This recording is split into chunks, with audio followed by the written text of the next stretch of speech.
In het Europees Parlement klinkt vanavond van links tot rechts harde kritiek op het voornemen de visumplicht voor Turkije af te schaffen. De Europese Commissie wil vanaf juni visumvrij reizen toelaten aan 80 miljoen Turkse burgers. Dit is echt onbegrijpelijk.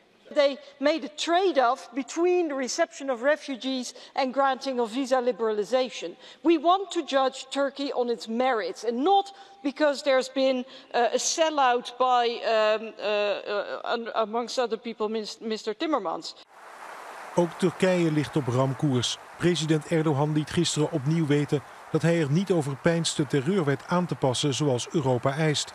Volgens Erdogan heeft de EU van terrorisme niets begrepen. Buna rağmen Avrupa Birliği'nin terör kavramı üzerinden ülkemizi hedef alan açıklamalar yapması tam bir kara mizah örneğidir. İşte Belçika'daki olaydan önce kendilerine Dışişleri Bakanlığımız gerekli bildirimi yaptı. Ne dediler? İlgisi alakası yok dediler.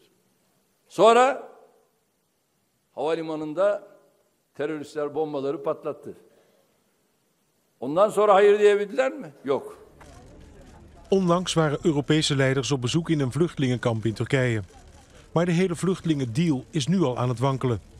Een oud-adviseur van Erdogan dreigde vandaag. Turkije zal vluchtelingen naar Europa sturen als het Europees Parlement de verkeerde beslissing neemt. That is blackmail in my book. And why is Europe open to blackmail? Because we are weak and divided. Why are we weak and divided? Because the national government leaders fail to agree on a common EU refugee policy.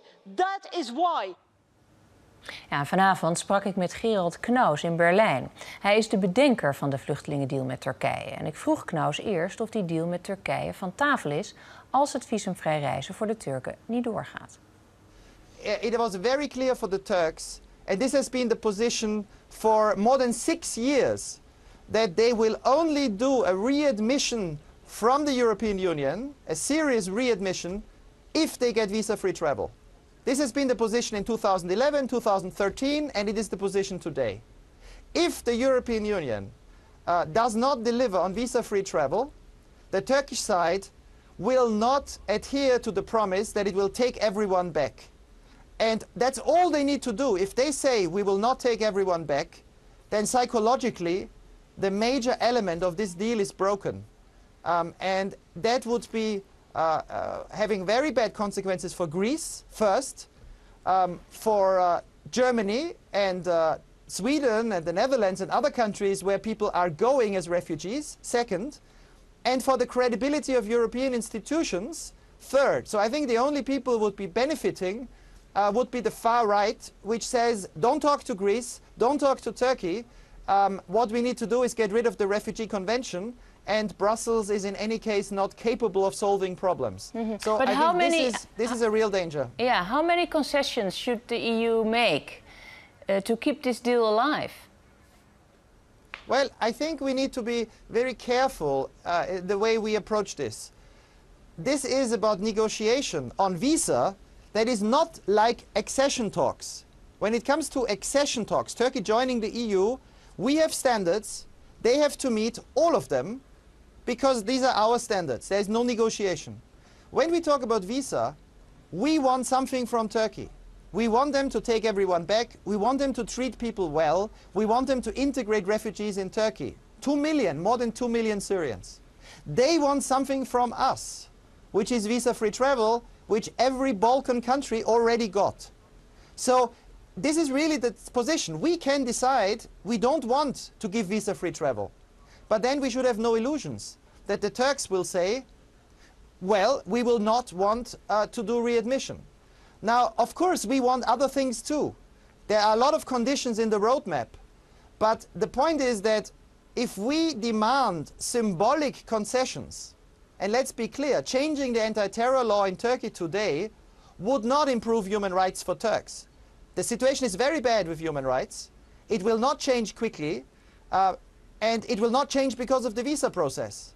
So if we now say we want a symbolic concession and the Turks do not make a symbolic concession, and then we say, well, then we shoot ourselves in the foot because our interest is readmission, but sorry, we cannot deliver on visa, this is not good for Europe.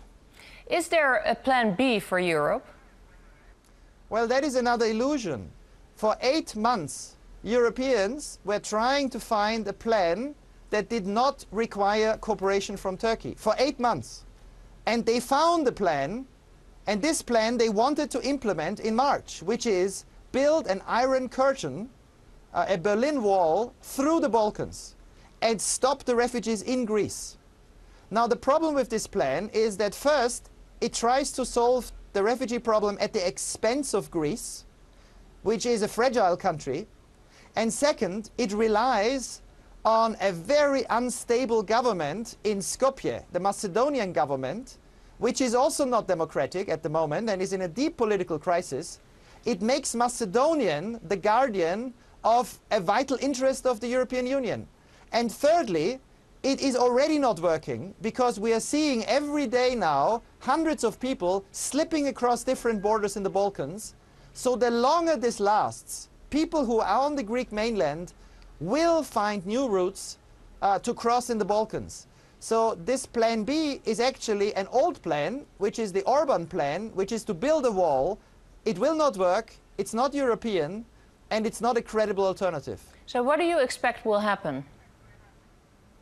Well, my hope, in fact, my hope is that the parents of the agreement with Turkey, which again has worked amazingly well in its first phase, and who are these parents? It's the German Chancellor Angela Merkel and it's the Dutch Prime Minister Mr. Rutte. Now, these parents, the Dutch presidency and the German government, need to get together and sort out 3 things. They need to offer to Greece a credible European asylum mission where they say in 2 weeks we will have 300 asylum workers on the islands, and please allow us to organize this. We will take those who get asylum to Europe. They will not stay in Greece. We will pay for it, and this will be a model for the future for other frontline states. So establish this mission. Secondly, they need to tell the European Parliament and other European governments that this is a vital issue where we need Turkish cooperation. And thirdly, they need to tell Turkey that we make this deal, we stick to it, they must stick to it, but if they seriously want to move closer to Europe, the human rights situation is a serious obstacle. But we will not hold the Turkish public, the young Turks who cannot travel without a visa, hostage to this deal. And by the way, for human rights in Turkey, keeping people from leaving is not a very good thing, because every prosecutor and judge and state civil servant in Turkey and their family today has visa-free travel with special green passports. It's the people, the ordinary Turks, the business people, the students, the journalists who do not have visa-free travel. And so for human rights, keeping the visa requirement is also not a good step. Gerald Knaus, thank you very much for your time tonight. Thank you. Thank you.